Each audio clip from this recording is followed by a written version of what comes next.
Scarcity is not a fact. It's Pharaoh's nightmare organized into an economy. And once Pharaoh's nightmare becomes your nightmare, the whole world starts to feel like there's not enough to go around. That's where we're going to start today. The question underneath every bill, every empty pantry, every anxious calculation about whether you have enough to give. To the question Jesus asks 5,000 hungry people on a hillside. And the answer that broke empire's math right in front of their eyes. This is our Rise Up series. I am Pastor Andrew Shipley, Reverend Andrew Shipley of Mission Gathering Christian Church Disciples of Christ. And today we're talking about scarcity, the lie of it, the manufacture of it, the politics of it, and the strange, stubborn good news that there is enough among us. So welcome back to Rise Up. This podcast goes along with a lot of other podcasts. It comes out of the sermons that we preach every week at Mission Gathering Christian Church here in Charlotte, North Carolina. We're a progressive, queer, affirming, justice-rooted community trying to follow Jesus without the empire baggage.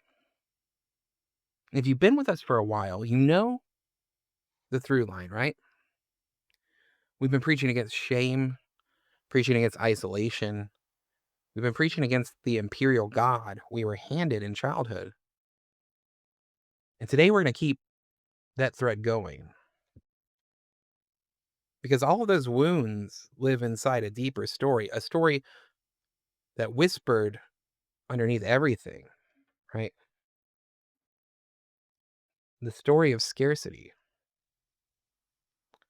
So I want to start the way I started the sermon this past Sunday. Not with a thesis, but with a question. You ready to answer it? When you look at your life right now, do you feel like you have enough?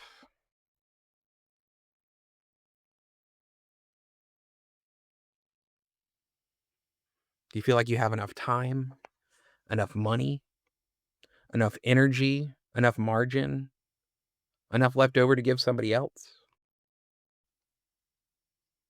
Or does something inside of you immediately say, not really, not even close?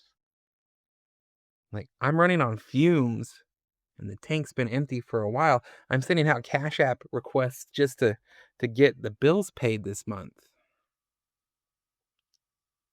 Most of us, right? Most of us here at Mission Gathering, and most of you listening right now, we weren't formed, like our formation as people was not formed in abundance. We were formed in scarcity. And until we name that, we'll keep mistaking it for reality. Because here's the thing. Here's one of the things, right? I'm going to say a lot of things. I want to say about scarcity. It's not just about resources, right? Scarcity is a story. It's a script. It's the soundtrack running quietly underneath everything that you do. And the soundtrack goes something like this. There's not enough. There's not enough, and you're on your own. If you don't protect yours, nobody will. And if you give too much, you'll lose. So trust no one, hold tightly to everything you have, and hoard more than you need quietly. That's the script. And once it gets in you, it's very hard to get out. It starts shaping the way you see your money, your relationships, and y- your time, your love, even your faith. You start to operate from this place of contraction without realizing that's what you're doing. Walter Brueggemann, who I quote more than anybody else, he was an Old Testament scholar, right? He spent his whole life trying to wake the church up to what he says the entire Bible is about. He said, the entire Bible is one long argument between two economies, the economy of Pharaoh and the economy of God. The difference between these two economies is the difference between scarcity and abundance. Pharaoh's economy runs on scarcity, right? In the Exodus story, the Pharaoh has a nightmare about famine. Pharaoh hoards the grain. Pharaoh enslaves a whole people just to keep producing more. And Brueggemann's point is that this is not just ancient history. This is the operating system of every empire, now and always, right? Because scarcity is not a fact. It's Pharaoh's nightmare organized into an economy. Let that land for a second. Because what Brueggemann is saying, and what the prophet said long before him, is that scarcity is not something we observe in the world. It's something we inherit from a system. It's a nightmare that got organized, capitalized, and handed down to us as common sense. But then, right in the middle of the Exodus story, God interrupts that nightmare, right? God sends manna, bread from heaven. The rules of manna are wild if you've never read that part of the Bible. You can gather what you need for the day, but you can't store it up. If you hoard it, it rots. The lesson is unmistakable. Abundance only works when nobody hoards. The economy of God only functions when we trust that there will be enough tomorrow. And that's hard work for people like us. Because most of us were raised by Pharaoh. Even if we didn't know his name, we were raised to save, to secure, to protect, and to plan 3 steps ahead. And Brueggemann says that's not faith, that's a captive imagination. And that the first work of the church, he says, is liturgical, to interrupt the nightmare, to preach a different economy in public, to break the spell of scarcity by practicing something else. Now, bear with me, because this gets a little darker and a little harder. But because Brueggemann names the biblical conflict of Pharaoh versus God, scarcity versus abundance, there's another theologian who I want to talk about who pushes the argument one step further, and you really should hear him. His name's William Cavanaugh. He's a Catholic theologian, and his book is called Being Consumed. And in that book, he makes the claim that every Christian living under late stage capitalism needs to sit with. Brueggemann says scarcity is the story empire tells. Kavanaugh says scarcity is a product that empire manufactures. Hear that again. Scarcity is not just the lie told by our system. Scarcity is something that the system actively produces. Kavanaugh argues that the entire free market depends on infinite expansion of desire. The system does not exist to satisfy your hunger. The system exists to manufacture your hunger. Because a satisfied person doesn't buy anything. Right? Capitalism does not exist to satisfy your hunger.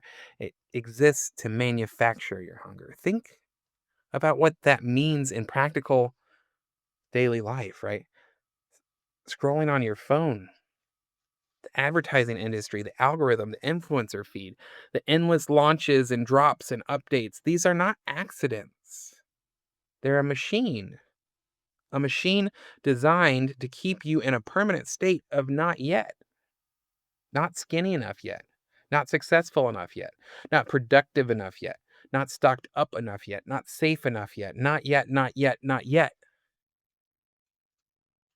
Kavanaugh's claim, and this will preach to you for the rest of your life, that scarcity is not the problem that capitalism solves, right? Scarcity is the problem it creates. The whole engine runs on your sense of insufficiency. If you ever felt like you were enough, truly, deeply enough, the economy as we know it would seize up overnight. And Kavanaugh contrasts this with the Eucharist, with communion. He says the central economic act of the church is a meal where the more you give, the more there is, where consumption creates community instead of dissolving it, where you don't consume God, God consumes you into the body, into one another. The Eucharist, communion, is not just a sacrament, it's a counter economy, a weekly rehearsal of a world where enough is possible, which means stay with me. When the disciples are there with Jesus and they look out into the crowd, right? In the Gospel of Mark, when they look out into the crowd, the feeding of the 5,000, right? And they say there's not enough. They're not just observing a problem, they're believing empire's lie. The lie that says you can never feed all of these people. The lie that says send them away. The lie that says your job is to protect what you have, not to share what is here. The disciples have been catechized by Pharaoh, and they don't even know it. So let me back up and let's look at this scene, right? Jesus has been teaching all day, and then he and the disciples get into a boat to try and get away from this huge crowd. But it doesn't work. The crowd follows them along the shoreline, and it's a big crowd, like 5,000 men, right? They write down how many men there are. There's women and children and other people there, right? Which probably means we're looking at 15 to 20,000 people. And the sun's going down. People are hungry. And the disciples come to Jesus with what they think is a reasonable, responsible, even compassionate suggestion. Send them away, let them figure out and take care of themselves. Now, I want to be careful here because this isn't a cruel response. It is the logical response. This is the response of people who've been trained their whole lives in the math of scarcity. They take the need, they divide it by the resources that they have, and they get a negative number. And so they say there's nothing we can do. That's empire math. Empire math always ends with the same answer. Send them away, right? Send the poor away. Send the hungry away. Send the queer kid away. Send the immigrant away. Send the one who needs too much away because there's not enough for all of us. And then Jesus, oh, how I love Jesus. Jesus does something extraordinary. He doesn't correct the math. He doesn't pretend that the lack isn't real. He doesn't say, don't worry, a miracle's coming. He says one of the most disruptive sentences in the whole Gospel of Mark. He says, you give them something to eat. Right? You give them. You give them something to eat. Not God, not the government, not the system, not somebody more qualified. You. And notice what he's doing, right? Jesus is redirecting their imagination. Because instead of asking the question, scarcity always asks, what do we not have? Jesus starts from the place of asking the question scarcity cannot. Jesus asks, what's already here? The disciples say there's 5 loaves and 2 fish. And that's not enough if you think individually, but it's something if you think communally. And that question, what is already here, is the question that breaks the spell that scarcity has over us. Because the moment you ask it, you've already left Pharaoh's economy. You've already begun to live a different story. And then Jesus does something even more extraordinary. He doesn't multiply anything yet. First, he gathers the people and he sits them down into groups on the grass together because empire needs you isolated. But he sits them down on the grass together as empire would sit down their troops, as Roman legions would sit down. He sits down an army of the poor and hungry, sits them together because empire needs us to be in isolation. Pharaoh needs you to be alone. The markets need you to be anxious.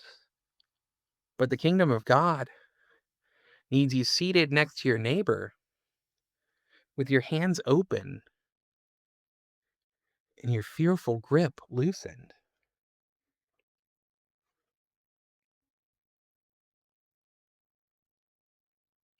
It's interesting to see it that way. I want to bring in one more voice because somebody listening right now is thinking, okay, Pastor, that's lovely. But what about real scarcity? What about the people who actually don't have enough? What do you say to the single mom skipping meals so her kids can eat? What do you say to the senior who can't afford their meds? Are you just spiritualizing their pain? That's a good question. The most honest answer I've read comes from the liberation theologian named Jorig Rieger. Rieger wrote a book called No Rising Tide, and the title is the thesis. You know that old slogan, you hear it all the time, that a rising tide lifts all boats. It's like the nicer idea that if the rich get richer, it eventually trickles down and we all do better. But Rieger calls BS. He looks you dead in the eyes and says, there's no rising tide. It's a lie. When the wealthy get wealthier, the poor do not benefit. The poor get more extracted from them, more extraction from their labor, more extraction from their bodies, more extraction from the earth around them. The scarcity of the working class feels in their everyday life is not an unfortunate accident of an otherwise good system. The scarcity the working class feels, the struggling feel, is the direct product of someone else's accumulation. I know you're going to get upset with me for this, some of you, but your scarcity is somebody else's abundance. The only reason there's an empty pantry is because the warehouse is full. Let me say that again, as plainly as I can. The pantry is empty because the warehouse is full. The wages are flat because the executive bonuses are not. The rent is impossible because housing is hoarded. The earth is groaning because somebody decided the planet was theirs to consume without consequence. This is not bad luck. And friends, this is not the will of the God. This is theft, dressed up in a three-piece suit, calling itself the economy. And here's where Rieger's liberation theology really lands. He insists, and the prophets insisted long before him, that God is not neutral in this economic system. The God of the Bible takes sides, right? Who does God take sides with? God takes sides with the enslaved over Pharaoh, with the workers over Caesar, with the hungry over the hoarder, with the crowd over the disciples who wanted to send them home. So when Jesus says, you feed them, he's not giving a motivational speech. He's declaring once and all, he's ending empire's economy right there on that hillside. He's enacting different politics in real time. He doesn't form a committee. He doesn't launch a fundraising campaign. He doesn't ask for a donation from the rich. He gathers ordinary people and sits them down as his army and takes the little they have, blesses it, breaks it, and gives it back. And in a gesture that simple, scandalous gesture, he shows us what the kingdom of God actually looks like in public. It looks like solidarity. It looks like mutual aid. It looks like refusing to send anybody away. It looks like trusting that the community itself gathered and seated and unafraid is where God's abundance becomes visible.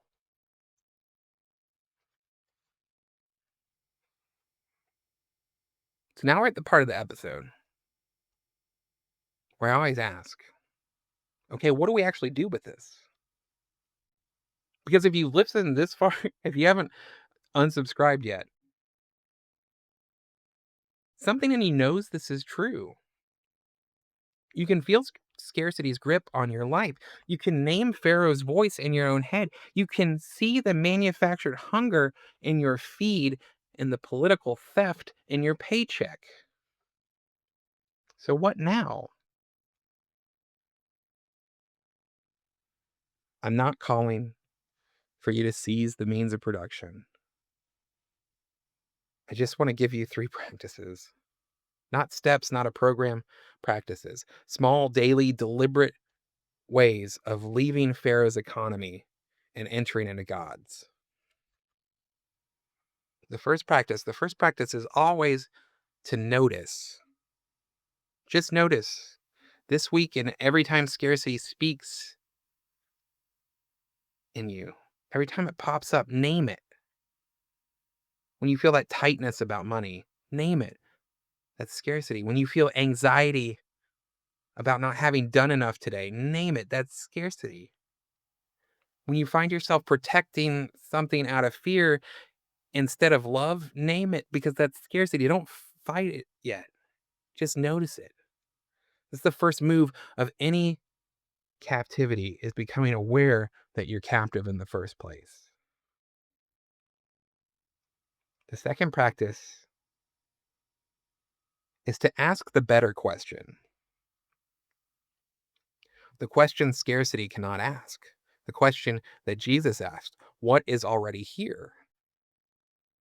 Not what am I missing? Not what do I lack?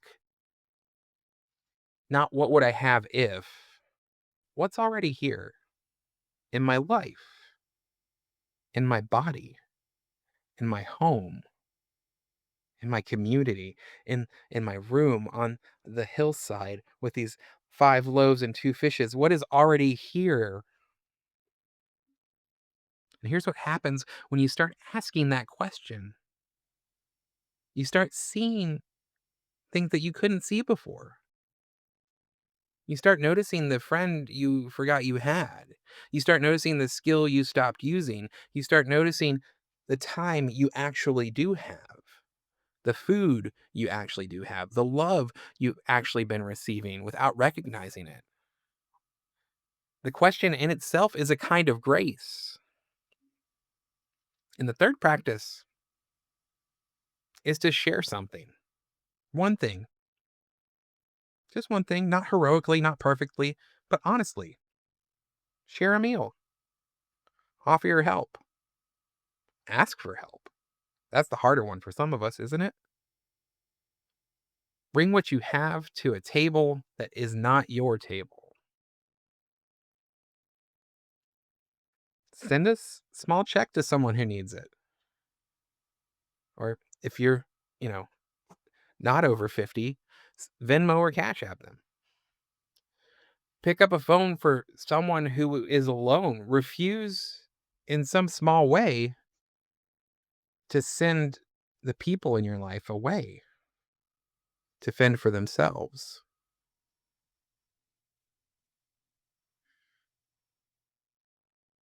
Because there's enough among us, not because resources are infinite, not because magic is real, but because care is possible, because trust is possible, because sharing is possible. But here's that thing, right? The thing about that miracle on the hillside.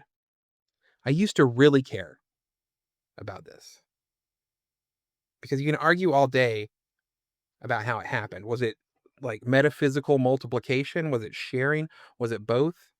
I used to care so much about this, but I don't care about it anymore. After all of this stuff that we've seen, after living through a pandemic, after living through seeing the edifice crumble, what I care about, what I want to tell you about is this. Maybe the miracle is not that something appeared. Maybe the miracle is that something was shared. Maybe the miracle is that fear loosened its grip. Maybe the miracle is people stopped thinking alone. Maybe the miracle is that empire's math broke down the moment people sat down next to each other and remembered that they themselves and their neighbor were human. That's a miracle in my mind. That's a political miracle. That's a spiritual miracle. That's a miracle this starving world is hungry for right now. Friends, the crowd was hungry. The disciples, they were overwhelmed. And the resources were limited. The math did not work. And yet still, everyone ate. Everyone ate and there was leftovers. Because somebody refused Pharaoh's nightmare. Somebody refused empire's math. Somebody refused to send the people away. That somebody, Jesus, was willing to gather the people, to bless what was already there, and to share it amongst them. Over 2,000 years later, that's still the invitation. That's still the good news. That's still what we are called to do. So, friend, rise up. Not by finding more, not by hustling harder, not by hoarding tighter, but by trusting in your bones, in your gut, in the marrow of your faith that there is enough among us. Friend, may it be so, and amen. Thanks for listening to Rise Up. This episode landed for you. The most generous thing you can do is to share it with one person who needs to hear it. Someone who is exhausted by scarcity and ready for a different story. Mission Gathering Christian Church Disciples of Christ is a progressive, queer, affirming Christian community in Charlotte, North Carolina. Find us at missiongathering.com. We worship in person, we organize for justice, and we believe that the table is wide enough for everyone Empire tried to send away. We'll see you next week.